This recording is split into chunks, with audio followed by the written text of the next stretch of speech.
You're listening to an Anazao Ministries podcast.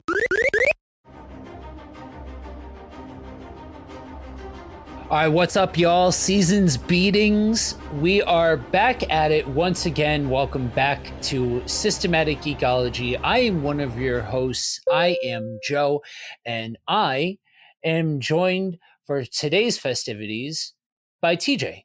What's happening? Not much. So we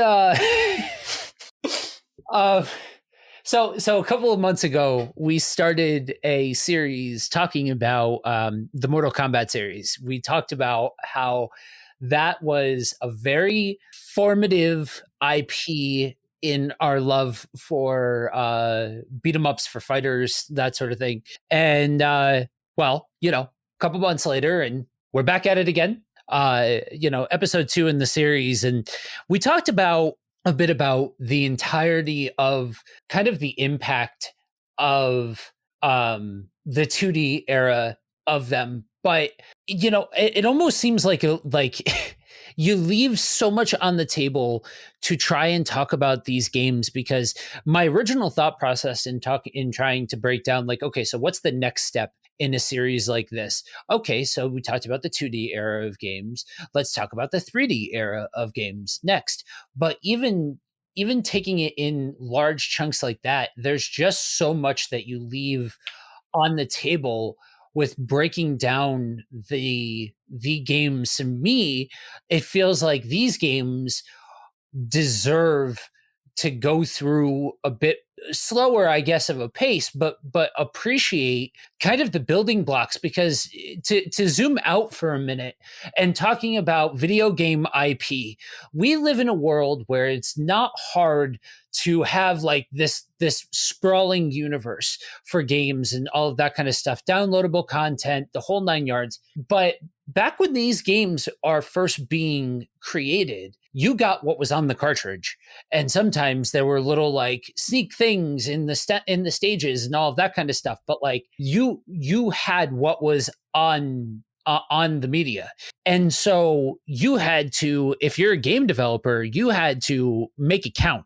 And I would imagine, if I'm these guys, right, you have Mortal Kombat, the 2D fighter so far, and now your task, okay, make a sequel. No pressure or anything. The first one just, lit the world on fire. No pressure to get it right a second time. Yeah. And they knocked it out of the park. Yeah. Stunningly. You look at the character list, the stage design, that this to me proves a point that I have tried to make about video games for quite a long time. The graphics and the advancements in hardware and what is capable is not, it's point B in the conversation, right? Attention to detail, caring about the world that you're creating, making things feel like other things are happening in this world beyond what the camera is shooting right now. That's number one. And that can be done on a 2D device. That can be done on 3D capable device, on a small screen or a large screen. That is not specific to a particular advancement in hardware. Because if you look at, yes, these are all, I'm sitting here, I've got TJ on my one side, and on the other side, I've got like a wiki. Somebody broke down each one of the eras of games and all of that. And so I'm sitting here looking at the thumbnails, the sprites for each one of the characters. And we look at this now and you're like, oh, this is so dated. For the time, this was like bleeding edge. This was a serious advancement in graphics. But I don't know. I would argue that it's not just that it's daring to expand its universe and creates something on top of being Mortal Kombat, having that engine, that graphic display, the whole 9 yards. I don't know. I think it's both of those worlds. You know what I mean? Yeah, and specifically, we're talking Mortal Kombat 2. This is possibly the greatest video game sequel of all time. Yeah. This is where the series really became Mortal Kombat. You got fatalities, babalities, which I love. They took them out for a little while, but they're back. Yeah. Ships even. all of those were added in MK2. The game was sped up. If you've never played Mortal Kombat 1 and you tried to play it now, you might think it was possibly the most boring fighting game of your life, but that's just because you're not good enough at it. But it was definitely very slow. This is where it became more like a modern fighting game because it really was kind of the first one. You also get a lot of fan favorite characters in 2. Baraka is one of my personally favorite characters. Smoke and Noob Saibot in this one as secret fightable characters. Katana. There's Mortal Kombat 2 is the perfect sequel to a video game. They improved absolutely everything. Yeah, pound for pound. I mean, the retro gamer in me wants to start crying foul on behalf of Mario, but honestly, pound for pound, I think if you're speaking in terms of a true to heart sequel, a continuation of the first, then I would say by miles, Mortal Kombat has any of the other options as far as a creation. And I'm a little biased here, but I would say I bring that conversation into a modern context as well. I don't just mean by like in terms of its contemporaries at that time. I think you hit the nail directly on the head. It continued what made the first one special and recognized the adaptations that needed to be made because it was starting to expand into home consoles. It was originally part of why the first one is so slow is because it wasn't designed for a home console unit. It was designed for an arcade cabinet. And arcade cabinets have a lot weaker processors than anything really. When home entertainment really kicked off and became more and more of a thing, it never looked back as far as beating out what was possible on an arcade cabinet and all of that kind of stuff. You generally play arcade cabinets if you either really just genuinely enjoy retro gaming or you're about my age. You know what I mean? Or maybe a little bit older. You know what I mean? That's about it. They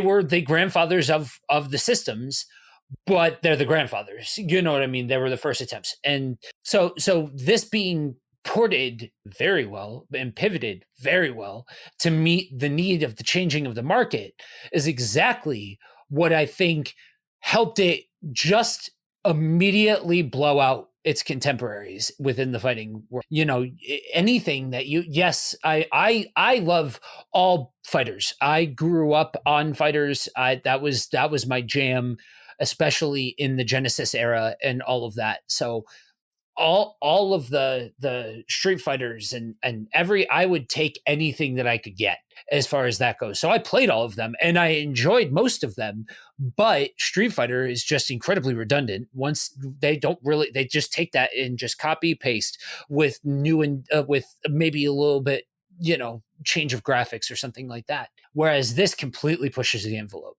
and not only with the story, but like, there's blood, there's graphics, and it's done well. It doesn't look like a cheap imitation, like somebody's like squirting ketchup on the screen or something like that. Like it's actually done well. Yeah.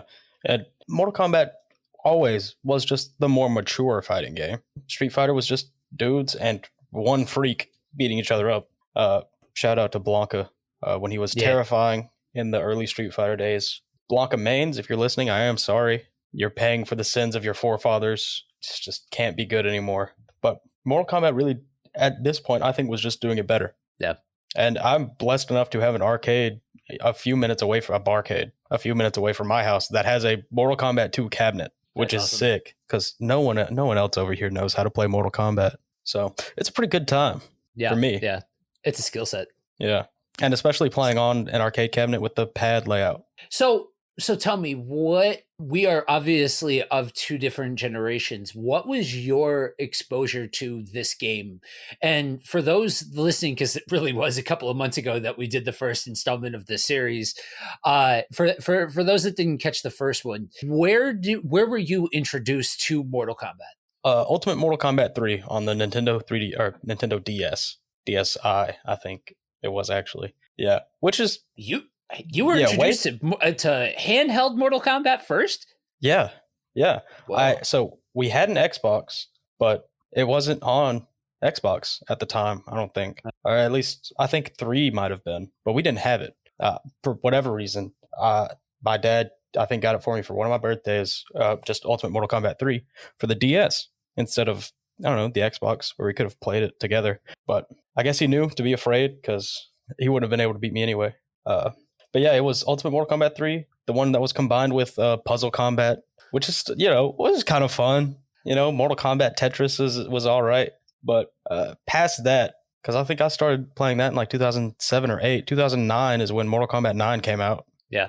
And that's where I really got into it, playing with other people, not just trying to beat Kentaro and Shao Kahn on my DS. But since then, I've gotten to go back and play, Annihilation and 1 and 2, still 3. I still like 3. 10, 11, I have the privilege of being able to own. So it's really been there most of my life. Just I started a little bit later than the start, because even Mortal Kombat 2 came out in 93. Yeah. It's 6 years older than I am. Bro. So anyway, I'm just going to leave that point right there. It's cool to hear that the unconventional path got you into fandom of MK. Like it's cool when an IP spans generations. I say the same thing about something like the Turtles, right? The fact that I got a chance to talk to Kevin Eastman, and I remember being a kid and watching that with my old man, like it's a whole thing. And it's cool. It's cool to see that it's long in the tooth enough for that. I would, man, like Mortal Kombat in its true, it's what makes 2 as good as it is, but it's true on down the line through its sequels in the different eras of Mortal Kombat. They've never been afraid to change with the times. Never. They needed to adapt. They adapted for 2. They needed to adapt. They adapted for 3. We're going to keep going through the eras. There's the 3D era. There's the current era. And every time it changed to be what it needed to be to fit the time, even if at certain points the storyline kind of fell in on itself. And you'll see at this point right now, we are at more of, look at this, and then, there's secrets and there's little things, and like there's bits of story that are there, but you really don't see the explosion of storyline until probably 3. I don't know if it's 3 or 4 that 4. It really starts to kick in. Yeah, I think it's 4. You do get some of the story in 3, but it's not like significant, right?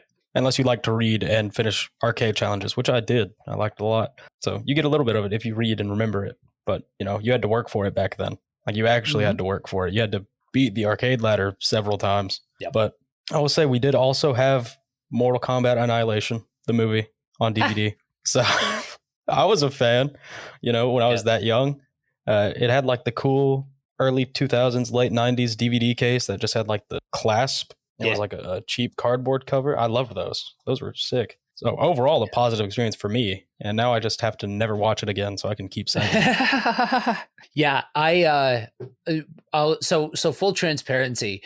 I was inspired, we'll say, to approach you about doing this series when the guys over at the Bottom Shelf did Mortal Kombat and Mortal Kombat Annihilation. And they rank it. It's a whole thing and determine whether or not it's good and nostalgic or it belongs on the bottom shelf. And listening to these guys chop it up about specifically Annihilation and then comparing that to my experiences with that movie, like I'm one of the few, and we'll get there in the span of us covering the Mortal Kombat series. You guys best believe that we are going to be including the movies as well, but just to wet the palate, possibly the most underrated video game sequel that there is in these. I'm just saying, if you accept it for exactly what it is, it is not afraid to be exactly what it is, unabashedly. Yeah. So it even has Liu Kang's fatality in it. Yes. What more can you ask for? It even has the pit stage, the pitfall fatality. I don't know. Yep. I think the movie might not be that bad.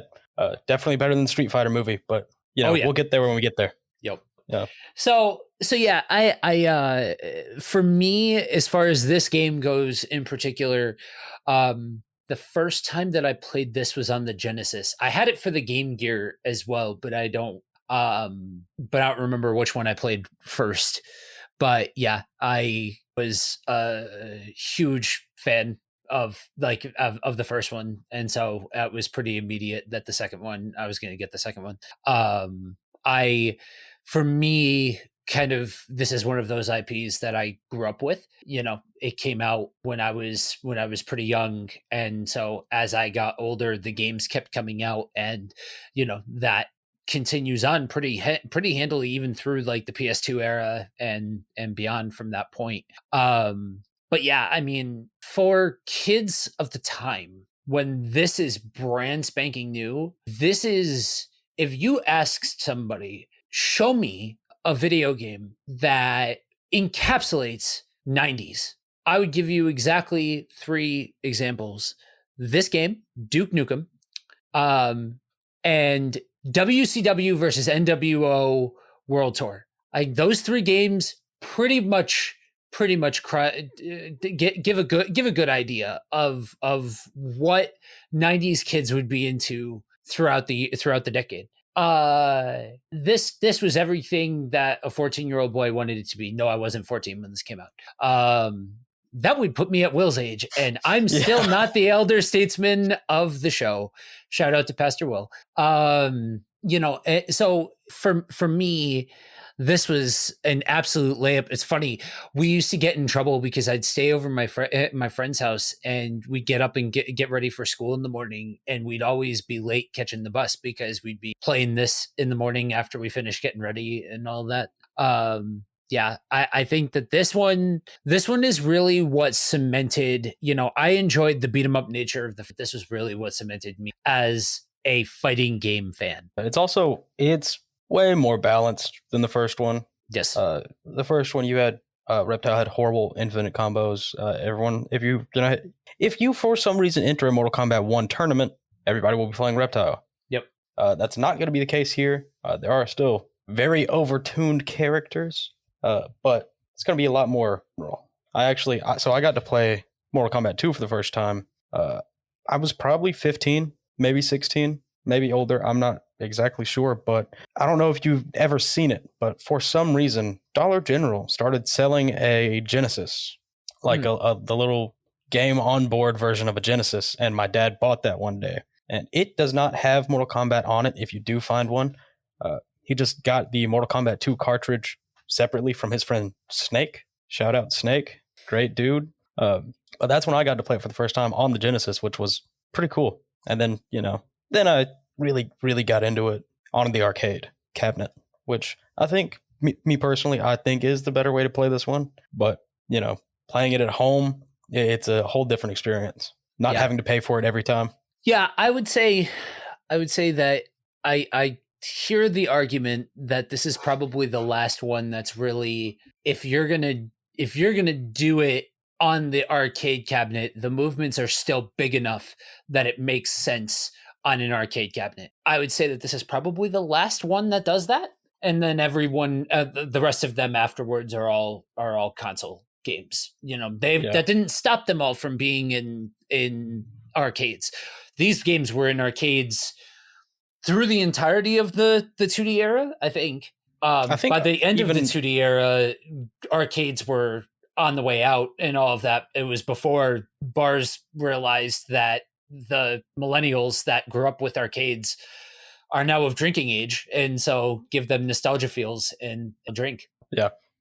I think Annihilation had cabinets. I'm not positive, but I think Annihilation. That would be fascinating to see a cabinet of Annihilation. But yeah, I don't know. I think everything that it stands to do, plus or minus, I'm not the biggest fan of the replacement of Goro. I think that Goro was, but I understand that you need to replace it with somebody, but I think that there were other opportunities that you could have done that weren't a blockier version of Goro. Deception. I think not Annihilation. Mortal Kombat Deception Deception, had a I think, has cabinets. Yeah. Oh, okay. But go ahead. Yeah, I think everything else that it sets up to do, including expanding on Shang Tsung, because Shang Tsung was a really compelling villain, and then they one-upped it with Shao Kahn. And Shao Kahn is not he's not a boss that would have otherwise, I think, been made sense to really catch fire. But I think that the way that they presented him in this game in particular pretty much set the stage for him to be a mainstay, because otherwise he's just a big blocky big dude, just big, just hit hard, smash, boom boom. But like, it was such a pain to get to him, and if you weren't good at this game, you were getting clapped in about 2.5. You were not going to last very long. He'd get one of his infinite combos, and that's to say that you even made it past Reptile's infinite combo, which was stupid. But yeah. Yeah. I really did like Kintaro. I think it's just because my first one was UMK3, and Yeah. Kintaro was the penultimate boss in UMK3 as well. And I spent probably a good chunk of my adolescent life fighting Kintaro. Yeah. So I should hate him, but I don't. I think his design is sick. Like That's funny. tiger stripes, Yeah, and this goes to what I appreciate about an IP like this, because I can have the exact same experience just with different characters. For a whole group of people, Shao Kahn is their guy. For me, Shang Tsung is a far more compelling character. But I think to follow up what would become a tentpole character with something like Shang Tsung is a net win. I think that was well done. I just think that they hit it in one. I think when it comes to like the characters, you know what I mean, that define the entirety of the series. Yeah. Me personally, I think Shang Tsung is a more compelling villain. I think he's better written. He's also better than Quan Chi and Kotal Khan. I'm not a huge fan of either of them. Kotal Khan is cool in 11. I'll give him that. So we'll see what they do in 12. I don't know. But as far as villains go, I think Shao Kahn, Shang Tsung, and Goro they got it. Yeah. So I look at Goro, and I have exactly the same response that you have with Kintaro. Like, Goro I spent a lot of time trying to get past Goro to even get to Shang Tsung. You know what I mean? So for me, that's the penultimate character. Yeah, man. Fantastic game. Yep. So yeah, I think that does it for now. You know, from here we'll be going into probably the rest of the 2D era and talking about the various versions of 3 that are released from here. But yeah, I think to sum this up, this is probably as close to a perfect bridge as you get from segueing this series from an arcade side-scrolling fighter to what would be a continued full-blown shared universe within advanced consoles. All right, guys, and with that, we draw in for a close, wrapping up. Let the people know what you have been geeking out on. What recommendations you have? Lately, I've been geeking out on Guilty Gear Strive. It is a live game. I think it's the best fighting game to come out in years. For the record, I do think it's better than Mortal Kombat 11. But Sin Kisk just came out on Thanksgiving. New character, older Frank fan favorite. My roommate's old man from Guilty Gear Xr'd. I love these games. They're great. I recommend them fully. If you're a fighting game fan and you haven't played Guilty Gear, check it out. It's an anime fighter. It's not like Mortal Kombat at all. Yep. Yeah. The first time that we recorded a Mortal Kombat game, you gave that recommendation for that game, and I looked into it, and it is phenomenal. Like, it's just, if you are a fan of the genre, it is a great genre title, you know? Yeah. Actually, I was playing it earlier. Nice. Before we started recording, and then we watched a little Chainsaw Man, and then we recorded. Fantastic. I have 2 recommendations. One, go on YouTube, type in cutscenes from MK11. Mortal Kombat 11 has an awesome story, and the gameplay is fine, too redundant. I think that by this point, as far as the new generation games go, they are probably the most redundant out of that group. But the storyline is nominal, bonkers.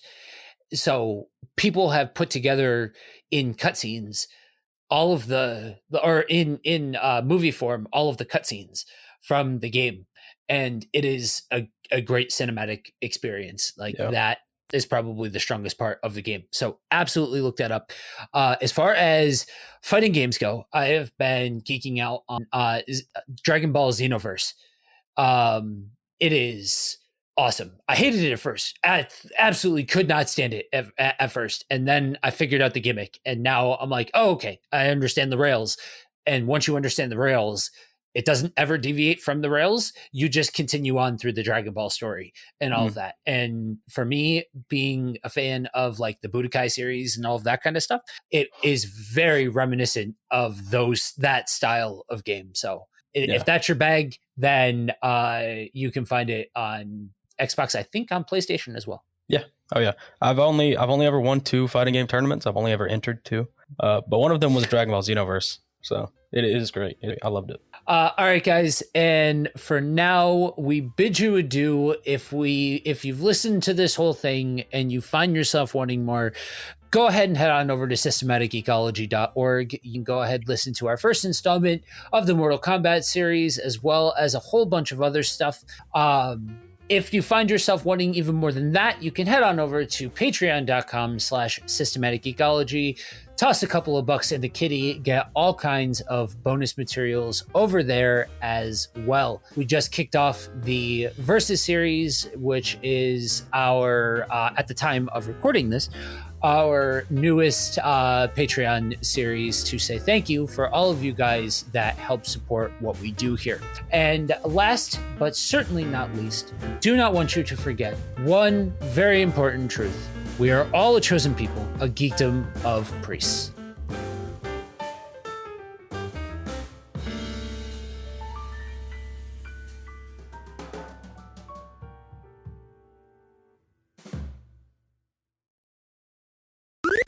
This was an Anazao Ministries podcast. If you enjoyed this show and would like to learn more about our network, be sure to check out the Anazao Ministries Podcast Network.